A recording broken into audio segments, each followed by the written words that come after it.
అనుకోండి, భర్త విశ్వాసం అనుకోండి, అక్కడ విభేదాలు కలుగుతానికి అనేక అవకాశాలు ఉన్నాయి.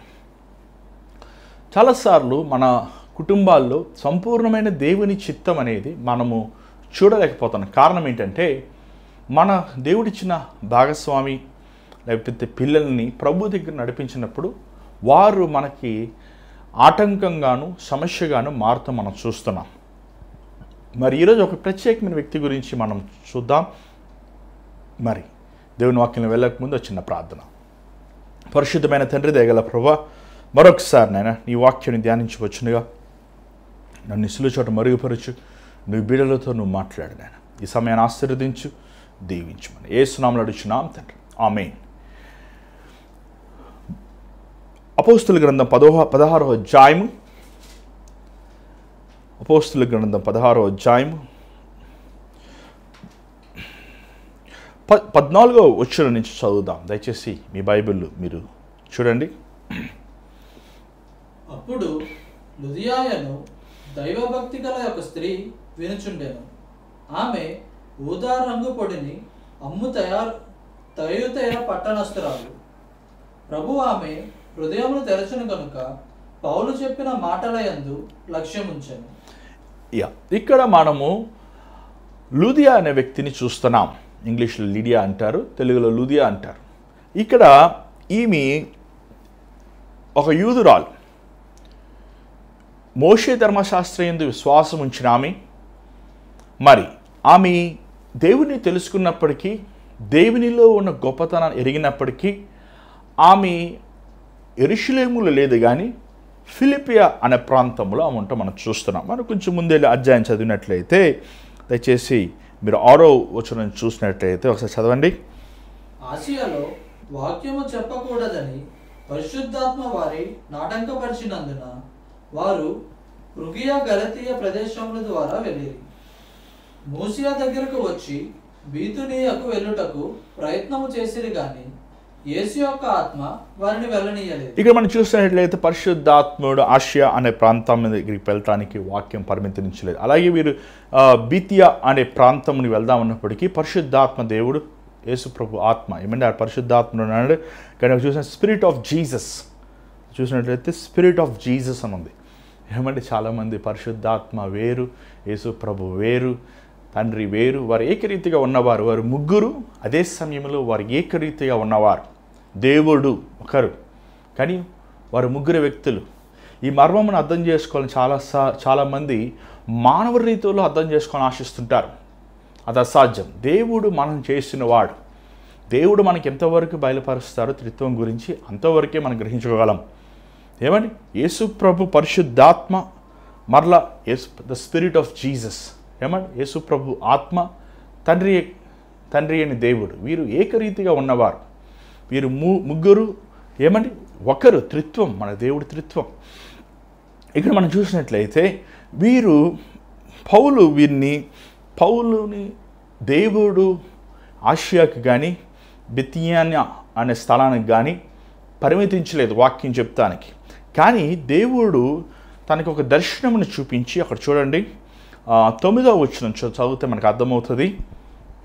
అప్పుడు మాసిదోనియా దేశస్థుడొకడు నిలిచి, నీవు మాసిదోనియాకు వచ్చి మాకు సహాయము చేయమని తనను వేడుకొనుచున్నట్టు రాత్రివేళ పౌలునకు దర్శనము కలిగింది. ఇక్కడ ఒక దర్శనం కనబడుతుంది. దర్శనంలో మాసిదోనియా నుంచి ఒక వ్యక్తి, ఒక మనుషుడు మాకు సహాయం చేయమని దేవుడు బయలుపరుస్తున్నట్లు మనం చూస్తాం. ఆ దర్శనం ప్రకారము పౌలు మాసిదోనియాకు వెళ్తున్నాడు. వెళ్ళి చూసినట్లయితే అక్కడ అనేక రోజులు ఉన్నాడు మాసిదోనియాలో. కానీ అతను చూడండి 13వ వచనం చదవండి ఒకసారి, మీకు అర్థమవుతుంది. విశ్రాంతి దినమున గవిని దాటి నది తీరమున ప్రార్థన జరుగుకొని అక్కడికి వచ్చి కూర్చుండి కూడి వచ్చిన స్త్రీలతో మాట్లాడుట చుంటిమి. ఇక్కడ చూసినట్లయితే విశ్రాంతి దినమున, శనివారం దినమున, మోషే ధర్మశాస్త్ర ప్రకారం విశ్రాంతి దినము శనివారం దినం, వారు దవిని దగ్గర కూర్చొని, దవిని అనేది ఇక్కడ చూసినట్లయితే అది సిటీ గేట్ అని ఉంది ఇంగ్లీష్ బైబిల్లో. అంటే అది ఊరి ఎంట్రన్స్లో తను కూర్చుని అక్కడ కొంతమంది స్త్రీలు మాట్లాడుకుంటున్నప్పుడు వారికి వాక్యమును బోధిస్తూ మనం చూడగలుగుతున్నాం. ఆ స్త్రీలలో లుదియా ఒక ఆమె. లుదియా మరి చూసినట్లయితే ఈమె ఒక అన్య పట్టణములో ఉంది. ఈమె ఫిలిప్పై అనే ప్రాంతంలో, మాసిదోనియా అనే ప్రాంతంలో ఈమె నివసిస్తుంది. కానీ మాసిదోనియా ప్రాంతంలో నివసించినప్పటికీ ఈమెకి దేవుని భయము కలిగిన ఆమె. ఈమె ఒక యూదురాలు. మోషే ధర్మశాస్త్ర ప్రకారము వీరు ధర్మశాస్త్రాన్ని పాటిస్తున్నారేమో కానీ లుదియా తన కుటుంబములో సంపూర్ణమైన ఆనందము కానీ ఉల్లాసము కానీ లేదు. ఇక్కడ వీరు చూసినట్లయితే ఈ పట్టణంలో వీరు ఇది చూసారంటే తను ఏ పట్టణమో మనం చూస్తున్నాం. ఒకసారి చూడండి. లుదియా ఆమె ఏం పట్టణం అండి? తుయతైరా మన ప్రకటన గ్రంథములో 7 సంఘాలలో తుయతైరా అనే సంఘాన్ని మనం చూస్తున్నాం. మరి కొంతమంది థియాలజిన్స్ వాళ్ళ అభిప్రాయం తెలియపరిచేది ఏంటంటే తుయతైరా అనే సంఘానికి లుదియా వాక్యముని తీసుకువెళ్ళి క్రీస్తుని వారిని ప్రకటించింది అని మనము చాలామంది వారు అభిప్రాయం పెడతాం మనం చూస్తున్నాం. లుదియా ఒక ఊడ రంగుల వస్త్రాలు వ్యాపారం చేసే ఆమె. She is a businesswoman. మరి ఈ పట్టణంలో ఉన్న ప్రత్యేకత ఏంటంటే ఈ పట్టణంలో మరి ఆ దినాల్లో ఈ పర్పుల్ డైస్ ఈ డైస్ వీరు సిద్ధపరిచే స్థలం ఇది. సో లోకములో ఎవరైనా సరే వస్త్రాలకి రంగు ఆ డై కొనాలంటే వీరు ఇక్కడికే వచ్చి తీసుకోవాలి.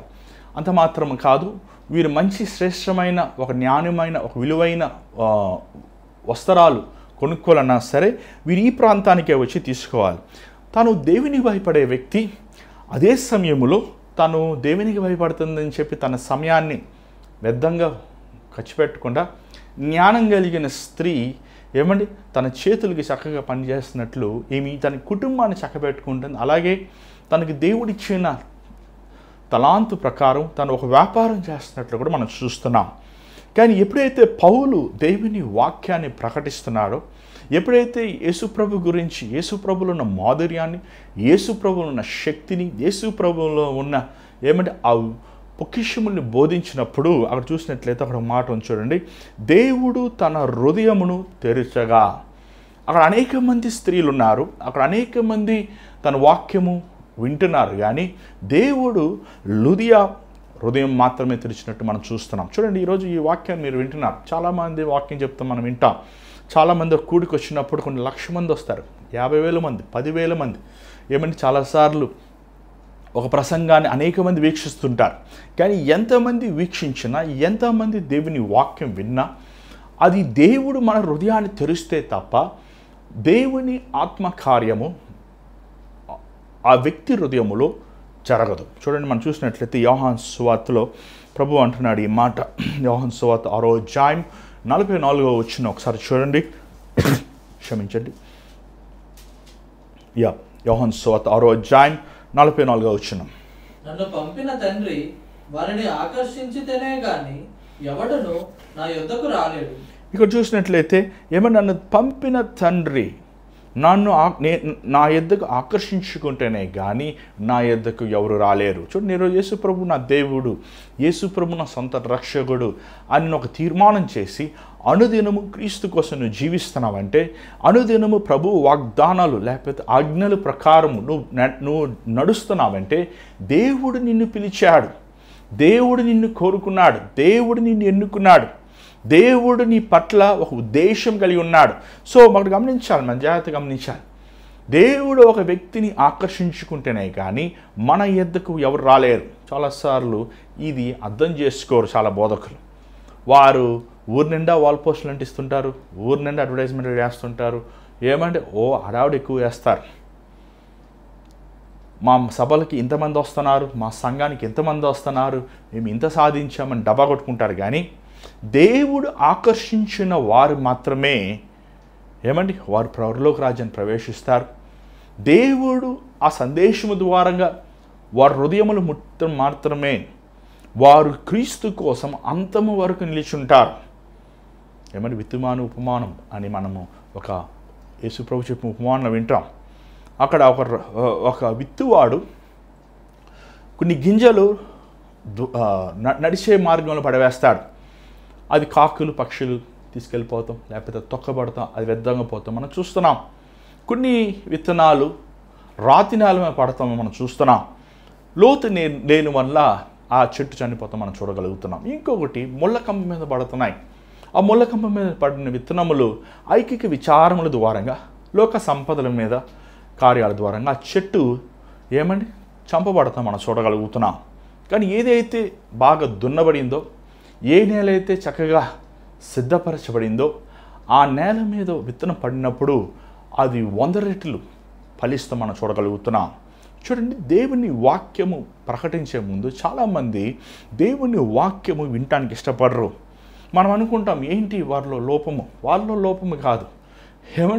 దేవుడు ఇంకా ఆ భూమిని లేకపోతే ఆ హృదయాన్ని సిద్ధపరచలేదని చెప్పచ్చు. అందుకే ఒక భక్తుడు అన్నాడు, నేను ఎవరి కోసం ప్రార్థన చేయనో వారికి నేను వాక్యం బోధిస్తానికి నాకు అర్హత లేదు. ఒక బోధకుడు, ఒక సేవకుడు, ఒక విత్తేవాడు మనం మొదటగా ప్రార్థించేవారుగా ఉండాలి. ఈరోజు ప్రార్థన లేదు కానీ ఆడంబరాలు ఎక్కువగా మనం చూస్తున్నాం, అడ్వర్టైజ్మెంట్లు ఎక్కువగా మనం చూస్తున్నాం.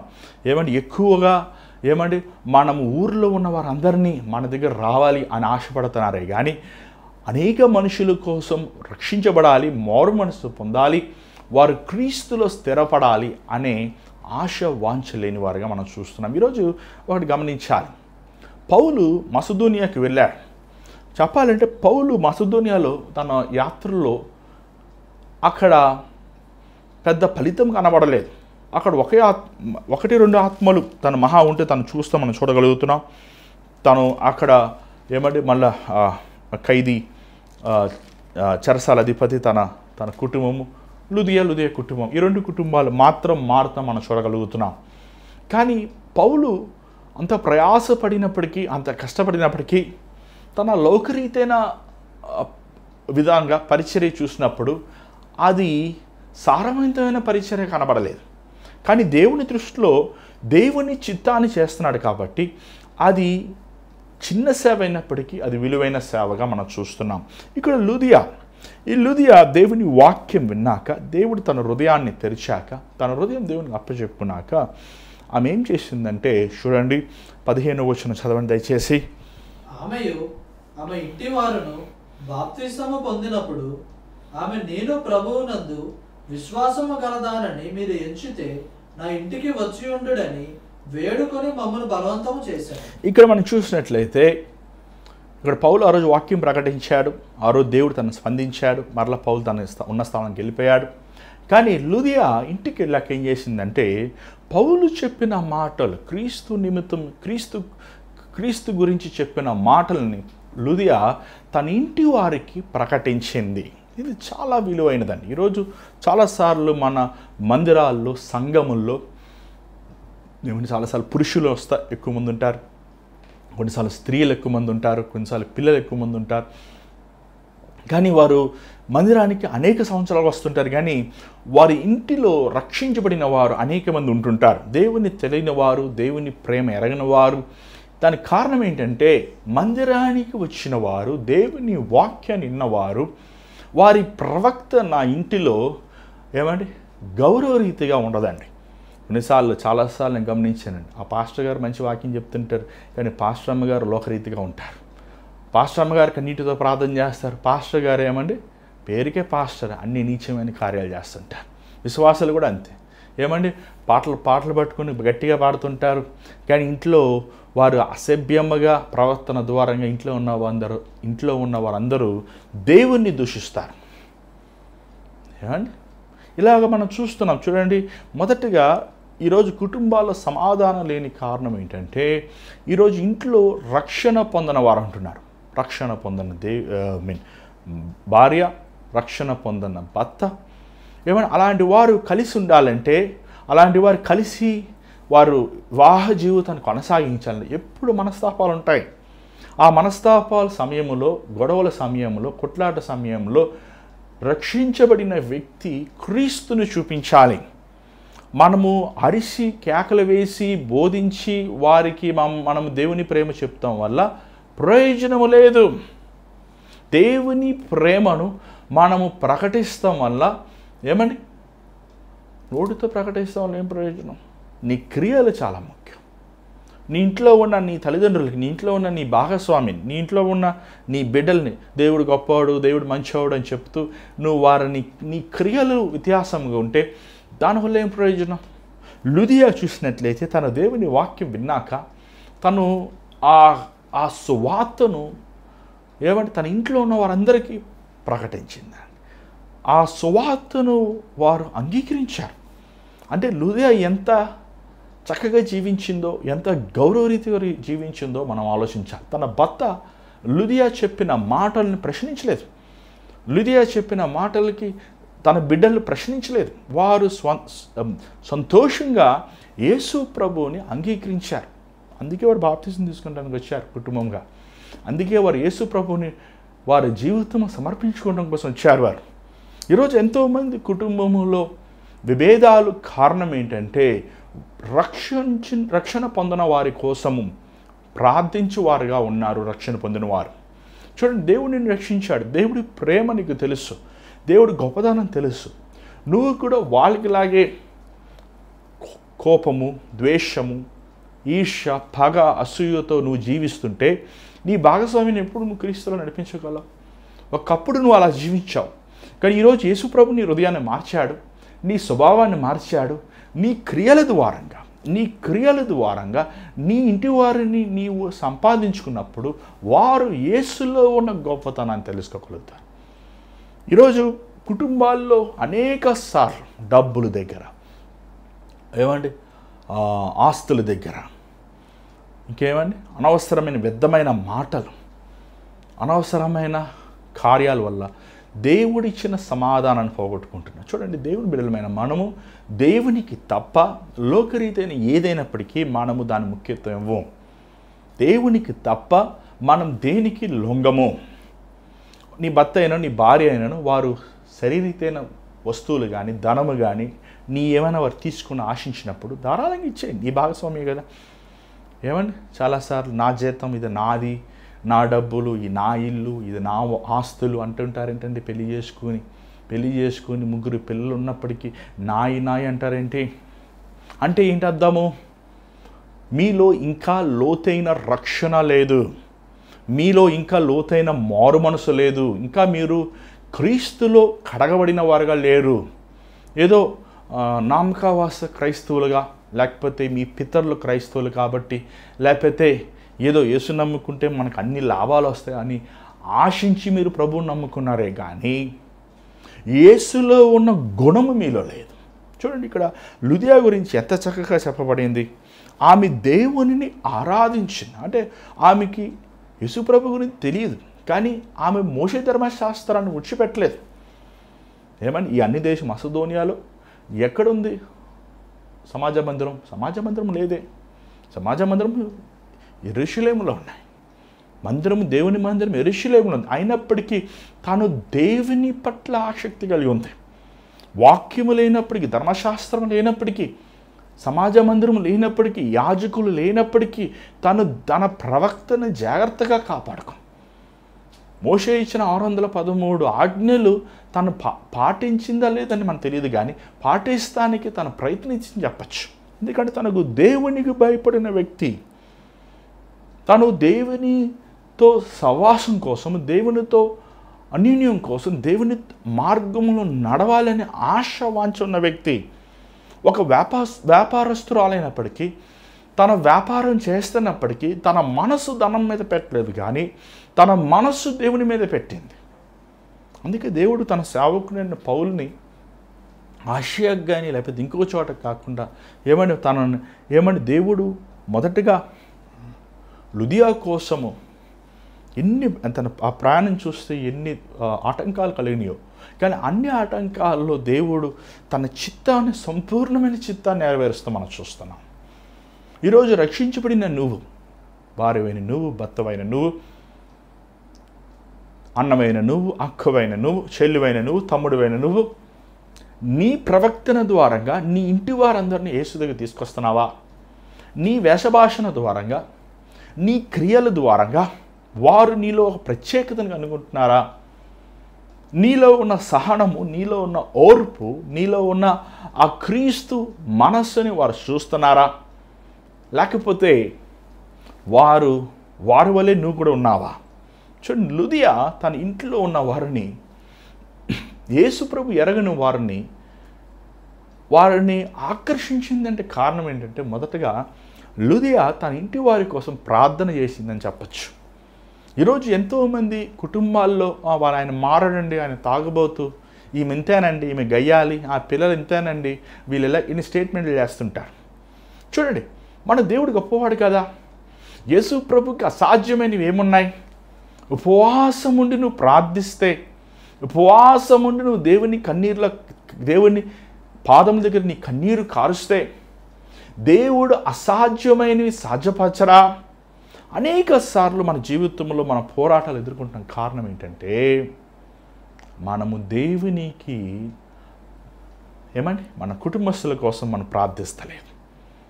ప్రార్థన చేయమంటే ఇల్లు దయచేయి, ఉద్యోగాలు దయచేయి, అది దయచేయి, ఇది దయచేయి అంటాం. కానీ అయ్యా నా పిల్లలకి రక్షణ దయచేయి, నా భర్తకి నీతో సహవాసం దయచేయి, నా భార్యకి లోతైన మారు మనసు దయచేయి, అయ్యా నీలో ఉన్న గొప్పతనాన్ని తెలుసుకుంటా. చూడండి, అది మన మనుషుల ముందు ప్రార్థించినప్పుడు వాళ్ళ కోపాలు వస్తాయి.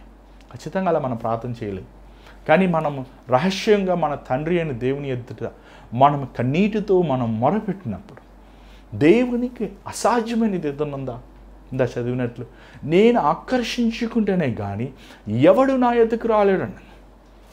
అసలు చూసినట్లయితే లుదియా పౌలుతో పాటు లూకా మనం చూస్తున్నాం. మరి వీరు పౌలు, లూకా, తిమోతి, వీరు మనం చూస్తున్నాం. తిమోతి మరి ఉన్నాడు లేదు తెలియదు, కానీ పౌలు మనం చూస్తున్నాం, లూకాని మనం చూస్తున్నాం. సైలస్ని ఏమంటాం తెలుగులో? సైలస్ మనం చూస్తున్నాం. వీరు ముగ్గురిని ఈ ముగ్గురు వీరు పౌలుతో పాటు వీరు ప్రయాణిస్తున్నారు. వీరు ముగ్గురు పురుషులను ఆలోచించి చూడండి. ఒక స్త్రీ వచ్చి అంటుంది, అయ్యా మీరు మా ఇంటికి రండి అంటున్నప్పుడు, అది వారి ఇంట్లో ఉన్న వారందరూ ఈ రోజుల్లాగా మన ఇల్లు ఏమి చూడండి, కనీసం మనకు 1 bedroom 2 bedroom హౌసెస్ ఉన్నాయి ఈరోజు. అక్కడ పాత రోజులు అలా ఉండే కదా, ఓన్లీ 1 రూమే, ఏదైనా బెడ్రూమ్ అదే, స్లీపింగ్ అదే. చాలా వరకు సామాన్యమైన వారందరూ ఒక గదే ఉంటుంది. కొంచెం ఘనమైన వారు లేకపోతే ఒక అప్పర్ మిడిల్ క్లాస్ వారు పైన ఒక రూఫ్ ఉంటుంది. కానీ లుదియా పౌలుని తనతో ఉన్నవారిని అకామిడేట్ చేసుకోవటానికి, ఎందుకంటే పౌలు ఊరు కాదు అది. ఈ రోజుల్లాగా హోటల్స్ కానీ లేకపోతే ఉండటానికి వసతులు ఉండవు కాదు. కానీ వాటిని బతిమలాడినట్లు మనం చూడగలుగుతున్నాం. పౌలుని తనతో ఉన్నవారిని, వీరు దేవుని సేవకులను గౌరవిస్తాం. ఆ ఇంట్లో ఉన్నవారు వారికి ఉపచారం చేస్తాం. ఎందుకంటే హాస్పిటాలిటీ చాలా ముఖ్యమండి. ఒక దేవుని పక్షాన ఒక దేవుని సేవకుడు వచ్చాడు, ఆయనకి ఒక మంచి భోజనం, విశ్రాంతి తీసుకుంటాం, ఒక స్థలము, వారిని పట్టించుకుంటాం. వారికి అక్కడ ఉన్నప్పుడు ఆ ఊర్లో ఒకళ్ళు ఏమన్నా అవసరమైనప్పుడు, ధనం అవసరమైనప్పుడు ధనం ఇస్తాం, లేకపోతే వారికి వస్తువులు ఏమైనా కావాల్సి కొనిస్తాం. అలాగే వీరికి సహాయం చేసినట్లు కనబడుతుంది. అంటే దేవుని ప్రేమ వేడుకుందాం, రండి మా ఇంటికి. చూసారా, అది ఇంట్లో ఉన్న వారందరూ కూడా పౌలుని ఎంతో ఒక ఘనముగా, ఎంతో ఒక గౌరవముగా, ఎంతో ఒక ప్రేమగా వారు చూసుకుంటున్నట్టు మనం చూస్తున్నాం. ఇది నిజంగా ఒక గొప్ప విషయమే. అంత మాత్రం కాదు, చూసినట్లయితే ఈమె తయతెరా అనే పట్టణం నుంచి వచ్చింది. మన ప్రకటన గ్రంథంలో చూసినట్లయితే 7 సంఘాల్లో, ప్రకటన గ్రంథం 2వ అధ్యాయం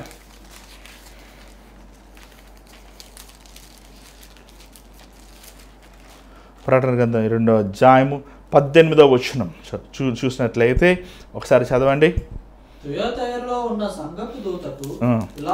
ఇక్కడ చూసినట్లయితే తుయతైరా, ఇది 7 సంఘాల్లో ఈ సంఘాన్ని మెన్షన్ చేస్తాం మనం చూడగలుగుతాం. అయితే స్నాప్ ఉంచుకోండి, బైబిల్లో ప్రకటన గ్రంథంలో 7 సంఘాలు మనం చూస్తున్నాం. ఈ లోకంలో ఉన్న 7 సంఘాలు, క్షమించండి, ఈ లోకంలో ఉన్న అన్ని సంఘాలు కూడా 7 సంఘాలకి ఆత్మీయ స్థితిలో ఏదో ఒక సంఘానికి వారు స్పిరిచువాలిటీ కనెక్ట్ అవుతారు.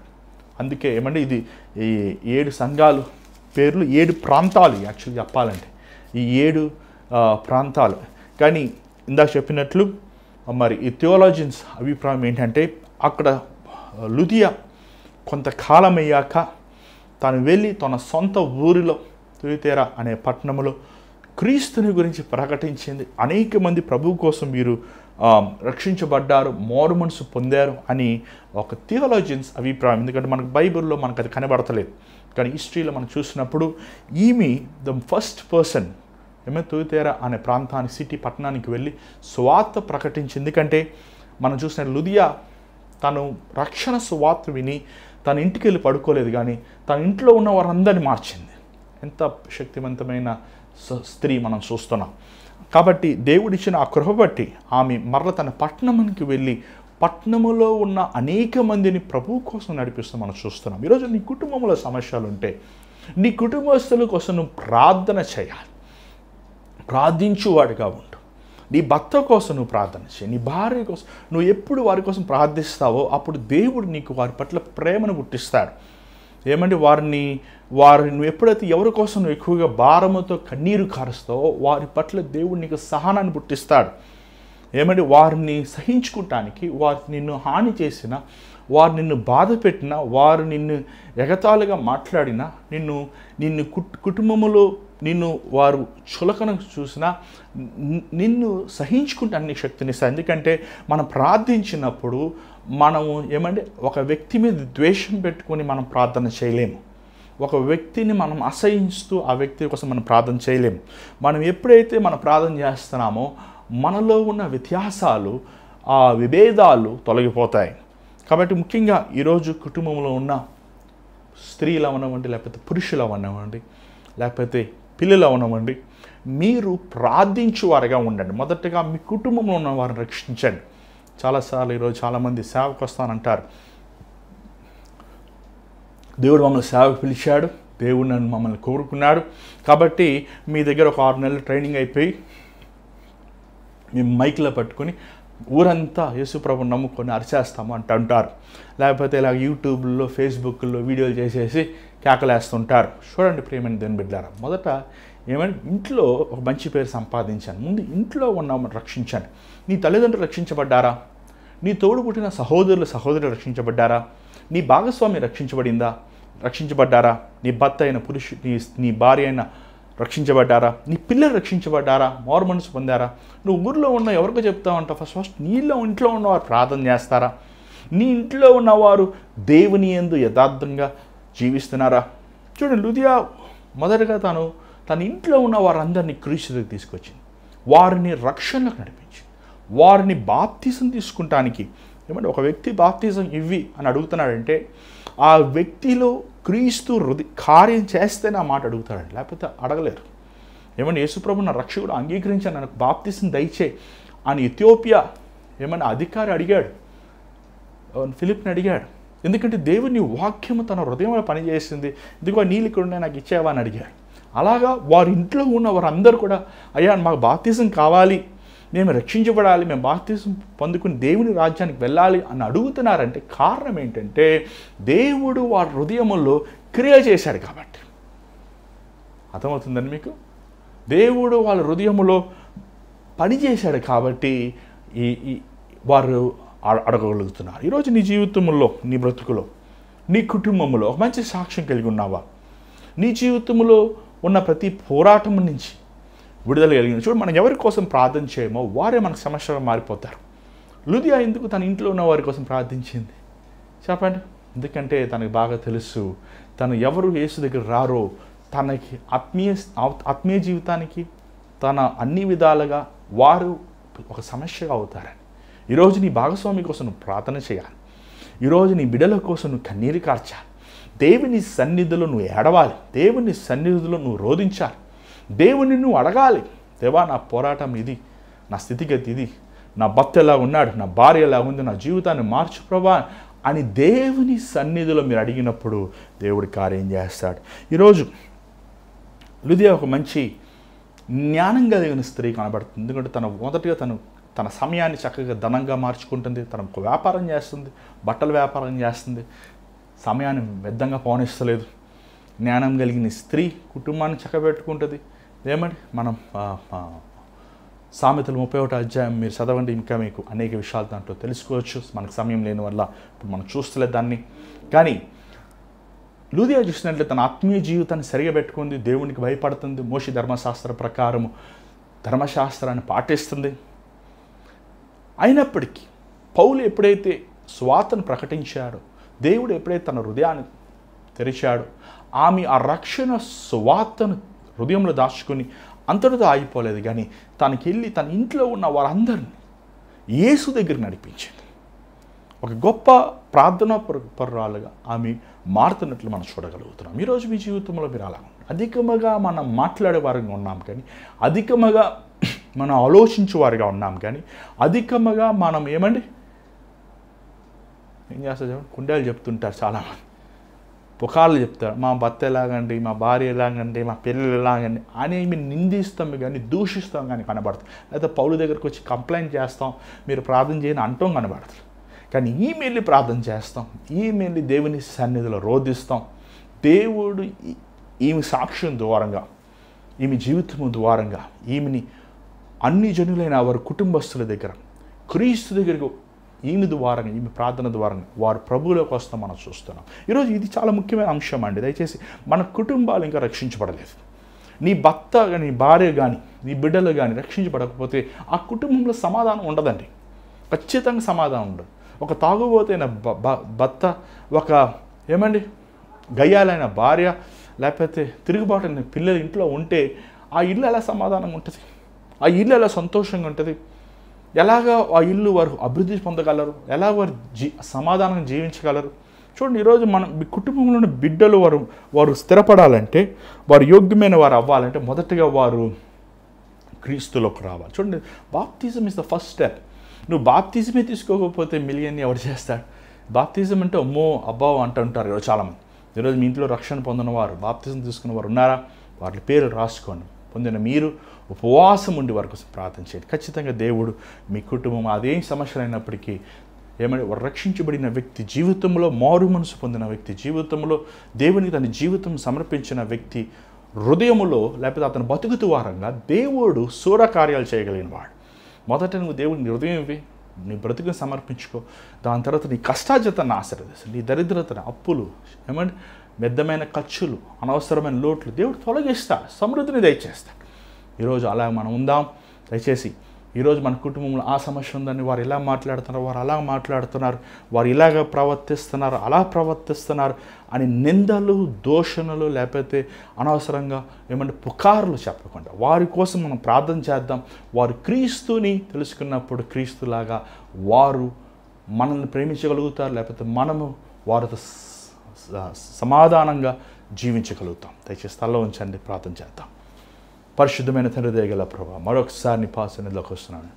నీ బిడ్డలైన వారిని జ్ఞాపకం చేసుకు. ఈరోజు ఎంతమంది కుటుంబాలు నైనా పురుషుడు, లేకపోతే స్త్రీ, లేకపోతే పిల్లలు రక్షించబడకుండా, మారో మనసు పొందకుండా ఇంకొను కుటుంబం ఒక నరకముగా ఉండడం చూస్తున్నామయ్యా. అయ్యా, నీ ప్రేమను తెలుసుకున్నవారు, నీ గొప్పతనం తెలుసుకున్నవారు అయ్యా, వారి కన్నీటితో నాయన వారి భాగస్వాముల కోసం, లేకపోతే వారి కుటుంబంలో ఉన్న రక్త సంబంధులు వారి కోసం వారి కన్నీటితో ప్రార్థిస్తాన్ని సహాయం చేయి.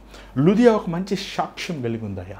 అయ్యా, ఆమె ఎప్పుడైతే నేను రక్షకుగా తెలుసుకుందో తన ఇంటి వారందరినీ ప్రభా నీ ఎద్దకు నడిపించింది. అలాగా దేవా, మా ఇంట్లో ఉన్న ప్రతి ఒక్కరు ప్రభా నిన్ను తెలుసుకునే వారంగా అయ్యా, వారి హృదయములు నీకు ఇచ్చేవారుగా అయ్యా, నీ చిత్తములు నడిచేవారంగా, నీకు భయపడేవారంగా, నీకు లోబడేవారంగా, నిన్ను ప్రేమించేవారంగా ఉండటానికి నేను మమ్మల్ని వాడుకోనైనా.